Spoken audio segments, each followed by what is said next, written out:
Hello and welcome back. I'm sure most of you are aware of the broad strokes of the history of G.I. Joe. The original 12-inch Joe started out in 1964 as America's movable fighting man.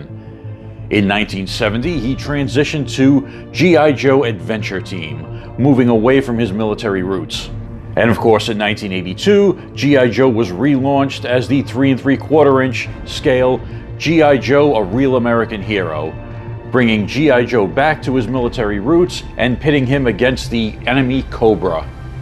And you can see modern interpretations of those lines right here. But there is a missing link between these two lines that many fans and collectors often overlook.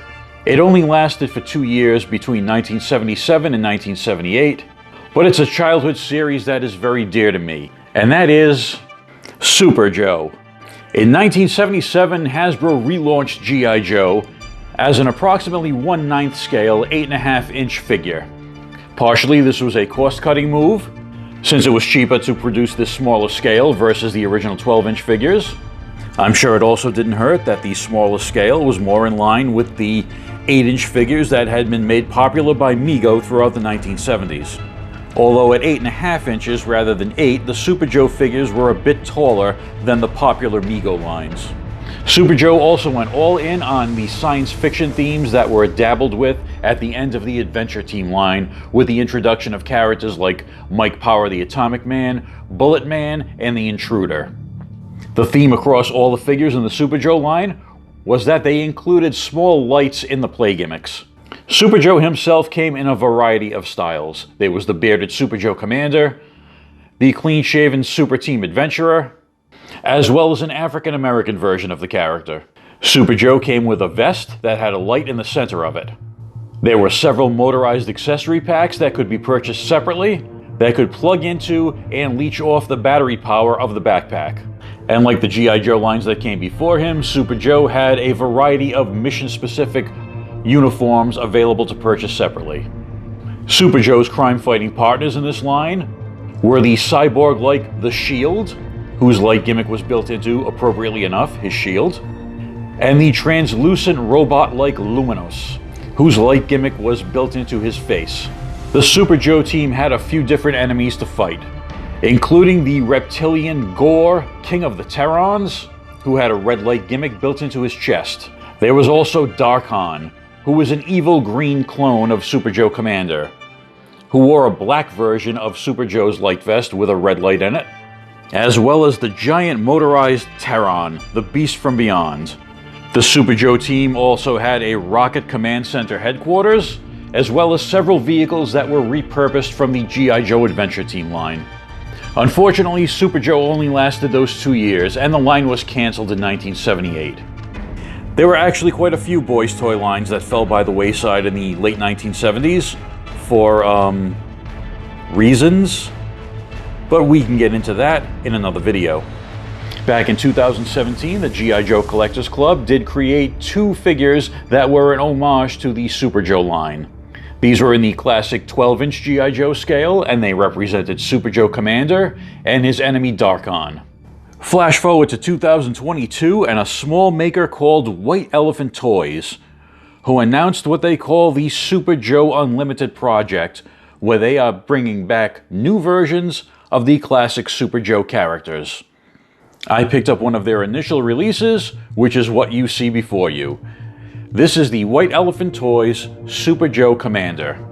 He is 8.5 inches tall, just like the classic Super Joe. He's on a new style body. The original Super Joe bodies were held together with elastics, so it is very difficult to find an intact Super Joe figures these days because over 40 years on, the elastics have disintegrated, and they're pretty much just loose parts that would have to be restrung somehow. So this is a 8.5 inch tall, fully articulated figure. It's got what I would call the Mego style articulation, but without the old elastic bands, as I said. He comes with hands that are a good approximation of the old Kung Fu grip hands. I do like the head sculpt on him, with the beard. That's the Super Joe Commander head. He's got the black jumpsuit with the starburst and the gold lines and the boots. He does also have available a full range of accessories. So this is the chest armor, which emulates the old gold backpack on the original Super Joe, but without the battery-operated light-up feature. And this is made from a flexible style of material. This is not like the gold plastic you see with the gold plastic syndrome figures that disintegrate. This is a different type of material. He also has a helmet, which the original figure did not have. And that's also made of the same flexible material. He has a gold belt, same thing. And some of the accessories I picked up were this lightning sword, pistol, and he comes with a dog tag on a chain, which emulates the Super Joe Starburst symbol. And here is my new Super Joe Commander with all his gear on. And he is a very sharp, retro-looking figure. If you're into this kind of thing, Mego-style figures, or if you're into the original Super Joe figures, if you're of a certain age to remember those, this is a nice modern interpretation of that character. Just a couple of things to talk about on this figure. One is the belt, and that was something that White Elephant Toyz was right up front about on their website. They did not like how the belt turned out. It does not clasp securely, and they did say if you wanted it, it was available, but just be aware of the issue, and they suggested maybe a little drop of glue to keep it closed, which is what I did, and I have no problem with that.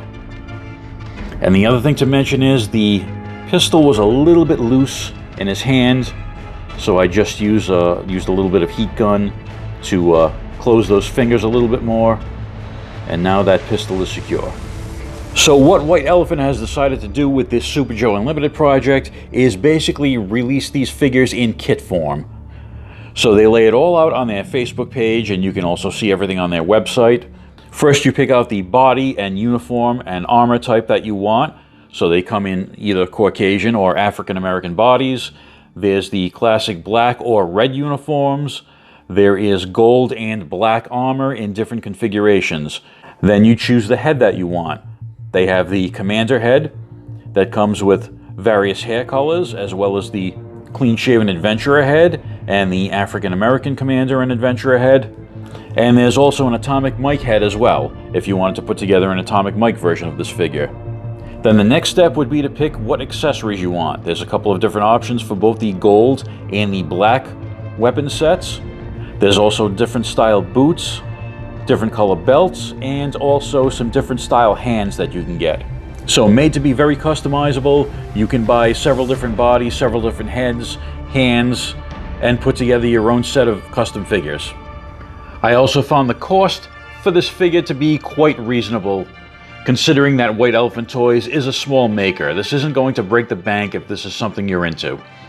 White Elephant Toyz does have a Facebook page where they share their future plans for this line and other lines.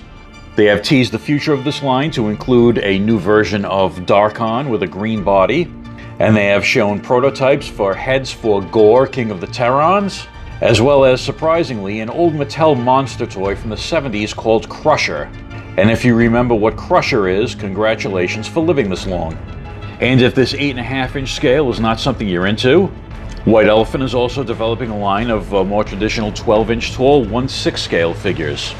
They will be selling those as a series called Combat Man, in addition to a 12-inch version of Super Joe Commander. They're also drawing on the rich history of the G.I. Joe brand and some members of that extended family tree, like Palitoy's Captain Zargon.